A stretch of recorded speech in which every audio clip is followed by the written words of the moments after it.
అన్న నమస్తే. నమస్తే. ఏం పేరు? శివ నా పేరు. శివ. ఏం చేస్తుంటారే? టిప్పలు నమ్ముతామన్న. ఎట్లుంది మరి బిజినెస్ ఎట్లుంది? బాగానే ఉందన్న ఇప్పటికైతే. ఎక్కడ నేర్చుకుంటారు సరికంతా? ఇప్పుడు మనం ఆల్విన్ కాలనీ కుక్కట్పల్లి నుంచి తెచ్చుకుంటామన్న. ఓకే. ఎప్పటి నుండి చేస్తున్నావు వ్యాపారం?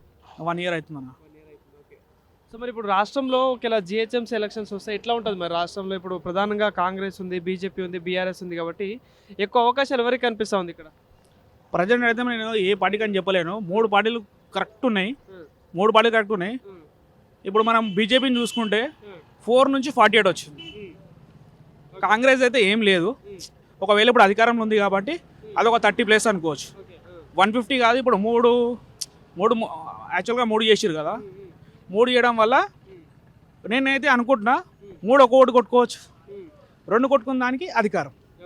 నెక్స్ట్ 2029 కానీ 2028 కానీ ఈ జిహెచ్ఎంసీ ఎవరు కొడతారో వాళ్ళది మాత్రం ఖచ్చితంగా అధికారం అన్న. 100%. ఎట్లుంది మరి ఇప్పుడు రాష్ట్రంలో ఉన్న ప్రభుత్వం పాలన పరంగా ఎట్లా అనిపిస్తుంది? ఇక కాంగ్రెస్ పాలన గురించి మీకు దేశవ్యాప్తంగా తెలిసిందే, ఇక అందరికీ తెలుసు. ఒక రేవంత్ రెడ్డి మాత్రం చేసిన మంచి పని ఏంటంటే కొద్దిగా ఫుట్పాత్లు ఇవన్నీ కొద్దిగా క్లియర్ చేయడం అయితే మంచిగా ఉంది. ఫుట్పాత్లు కొద్దిగా క్లియర్ చేయడం మంచిగా ఉంది. హైదరాబాద్లో కొద్దిగా అయితే బాగుందన్న. కొద్దిగా పేద ప్రజలు కూడా ఇబ్బంది పెట్టినట్టు ఉంది, కానీ వాళ్ళకు కూడా ఏదన్నా కొద్దిగా చూపెట్టి చేస్తే ఇబ్బంది లేదు, ఎవరికి ఇబ్బంది లేదు. అటు ట్రాఫిక్ క్లియర్ అవుతుంది, వీళ్ళకి ఇబ్బంది ఉండదు, వాళ్ళకి ఇబ్బంది ఉండదు. వాళ్ళకు కూడా ఏదైనా ఆసరా చూపెట్టి చేస్తే రేవంత్ రెడ్డి ఈజ్ బెస్ట్.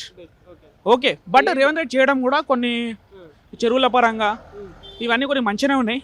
కాకపోతే ఏంటంటే కొద్దిగా అవగాహన పబ్లిక్ కూడా తక్కువ ఉంది.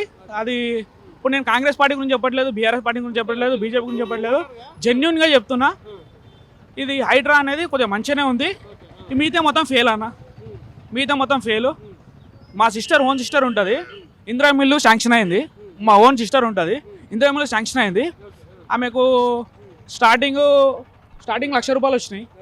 అంటే ఆమె పని స్టార్ట్ చేసుకున్నాక ఆమె 2 లక్షలు పెట్టుకున్నాక 1,00,000 వచ్చినాయి.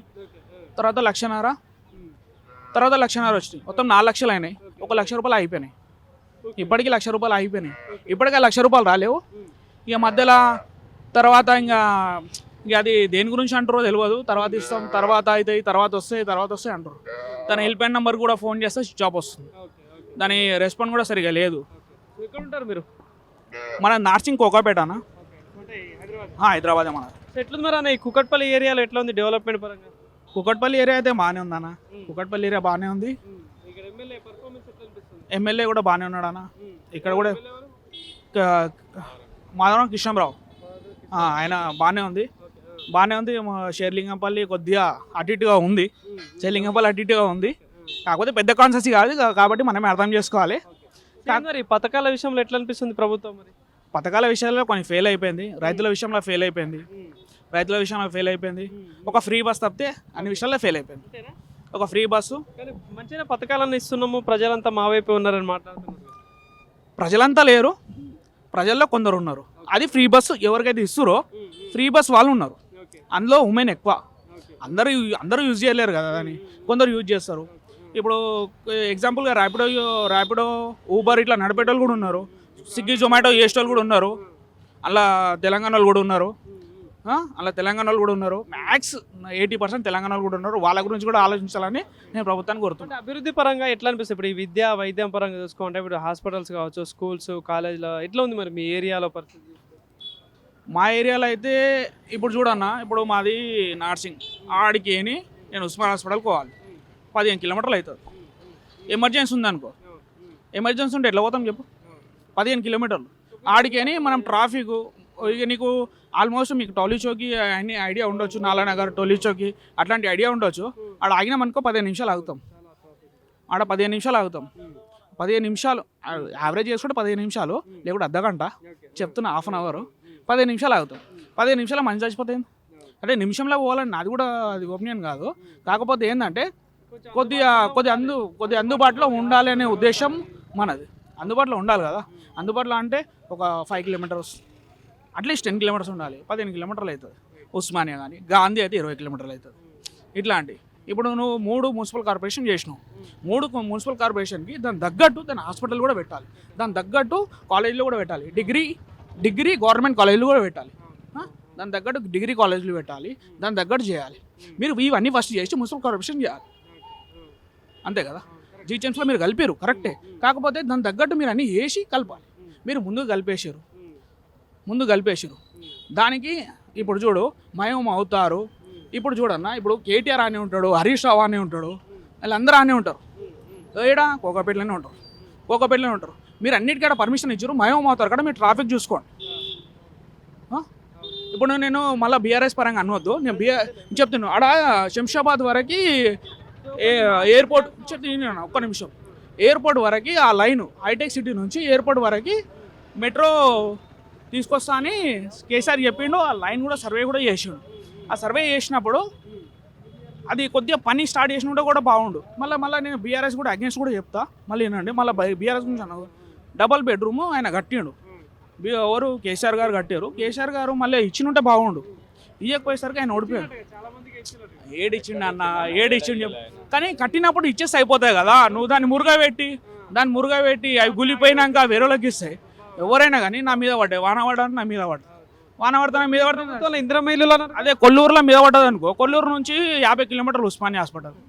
మీకు అన్న నేను మధ్య తరగతి, నేను ఉస్మానియా హాస్పిటల్కే తీసుకోపోవాలి, నాకు ఆప్షన్ లేదు. 7 అడిగినా ₹1,00,000 అడుగుతారు. ఒకటే అన్న, విద్యావైద్యం అనేది ఫ్రీ చేస్తే కూడా మంచిగా ఉంటుంది. ఎందుకంటే విద్యావైద్యం అంటే ఫ్రీ అంటే అది కాదు. ఈ ప్రభుత్వంలో ఇందిరమ్మ ఇల్లు అన్నారు కదా. అయ్యో ఇందిరమ్మ ఇల్లులు హైదరాబాద్లో అది చెప్తే కాంట్రవర్సీ అయిపోతుంది. కానీ 1,00,000 ఇందిరమ్మ ఇల్లు ఇచ్చని చెప్పి పోస్టర్ చూసి ఉంటావు. ఇప్పుడు 1,00,000 ఇందిరమ్మ ఇల్లులు చేసిరు కదా, ఊర్లలో ఇచ్చిరో మనకు తెలియదు. మనమైతే ఇగో అన్న, మనం హైదరాబాద్ గురించి మాట్లాడుతున్నాం. ఇందిరమ్మ ఇల్లులు నీకు ముందే చెప్పిన 4 లక్షలు వచ్చినాయి. వాళ్ళకి 16 లక్షలు ఖర్చు వచ్చింది. 16 లక్షలు ఖర్చు వచ్చింది. జాగా చూపిరమ్మా 5 లక్షలు ఇస్తామన్నారు. 5 లక్షలు 4 లక్షలే వచ్చింది. సరే వచ్చింది, 4 లక్షలు వచ్చింది. కానీ ఇంకా ₹1,00,000 రాలే కదా. ఇంకా 16 లక్షలు అయినాయి, ఇంక 8 లక్షలు అప్పు అయింది. వాళ్ళకి 8-9 లక్షలు అప్పు అయింది. ఇప్పుడు నెక్స్ట్ తెలంగాణలో మళ్ళీ ఏ గవర్నమెంట్ ఉంటే బాగుంటుంది మరి? నెక్స్ట్ రండి మాట్లాడండి. నెక్స్ట్ తెలంగాణలో ఏ గవర్నమెంట్ ఉంటే బాగుంటుంది? ఇగో అన్న, డబల్ ఇంజన్ సర్కార్ ఉంటే మంచిగా ఉంటుంది. డబల్ ఇంజన్ సర్కార్ ఉందనుకో, ఆడ 70% వస్తుంది, ఇక్కడ 30% ఇచ్చినా చాలు. ఈడ మందు బంద్ చేస్తే ఇంకా మంచిది. మందు బంద్ చేసి మంచి ఫ్రీ పథకాలు లేకున్నా పర్వాలేదు కానీ మందు బంద్ చేయాలి. అంటే బీజేపీయా డబల్ ఇంజన్ అంటే? డబల్ ఇంజన్ అంటే ఇక తెలియని వాళ్ళు ఎవరు ఉన్నారు, అర్థం చేసుకుంటే అర్థమవుతుంది. గవర్నమెంట్ ఇక్కడ వచ్చింది, సెంట్రల్లో రాకపోతే ఎట్లా మరి? ఇక సెంట్రల్లో కాక్రోజ్లు అట్లాంటివి వస్తుంటాయి. అవి మనం గిట్టు అట్లాంటివి ఉన్నాయి, వాడేస్తాం. కానీ చెప్తున్నా, డైరెక్షన్ ఉంటే బాగుంటుంది. ఎవరి డైరెక్షన్లు ఉంటే బాగుంటుంది మరి సార్ తెలంగాణలో బీజేపీ అధికారంలో రావాలంటే? ఇగో అన్న, మీరు ఏమనుకున్నా ఏమనుకోకపోయినా 2030లా యోగి వస్తాడు, అంతా సెట్ అయిపోతుంది. తెలంగాణ గురించి ఒక బీసీ ముఖ్యమంత్రి అవుతాడు. దాని గురించి నేను చెప్పను, దాని గురించి నేను పేరు చెప్పలేను. కానీ ఒక బీసీ ముఖ్యమంత్రి కావాలని నేను కూడా కోరుకుంటున్నా. బీసీ ముఖ్యమంత్రి మనకు కూడా మంచిదే కదా. ఇక అందరికీ న్యాయం జరుగుతుంది. నా ఓసీలకు న్యాయం జరుగుతుంది, నా బీసీలకు న్యాయం జరుగుతుంది, ఎస్సీలకు న్యాయం జరుగుతుంది, ఎస్టీలకు న్యాయం జరుగుతుంది, అందరికి న్యాయం జరుగుతుంది. ఎందుకంటే బీసీ పరంగా ఇప్పుడు అందరం చూస్తే చాలా ఎక్కువ వాళ్ళే ఉన్నారు కాబట్టి వాళ్ళకు న్యాయం జరుగుతుంది, మనకు న్యాయం జరుగుతుంది. వాళ్ళు మనలో కలిసి ఉంటారు, వాళ్ళు మనతో కలిసి ఉంటాము. ఇక్కడ మన కులం గురించి మాట్లాడతలేమో చెప్తున్నా. ఒకవేళ ఎందుకంటే ఇప్పుడు 2 కోట్ల మంది వాళ్ళే ఉన్నారంటే తెలంగాణలో వాళ్ళే ఉన్నారు కాబట్టి మనకు ఖచ్చితంగా న్యాయం చేస్తారు. వాళ్ళతో మన ఫ్రెండ్షిప్ ఉంటుంది, రిలేషన్షిప్ ఉంటుంది, అన్నీ ఉంటాయి కాబట్టి మనకు వాళ్ళు న్యాయం చేయగలుగుతారు. 100% ఒక బీసీ ముఖ్యమంత్రి కావాలని నేను నేనే కోరుకుంటున్నా. ఇంకొకటి ఏంటంటే జీహెచ్ఎంసీలో ఖచ్చితంగా 3 మేయర్లలో మాత్రం ఎంఐఎం మాత్రం రాకూడదు.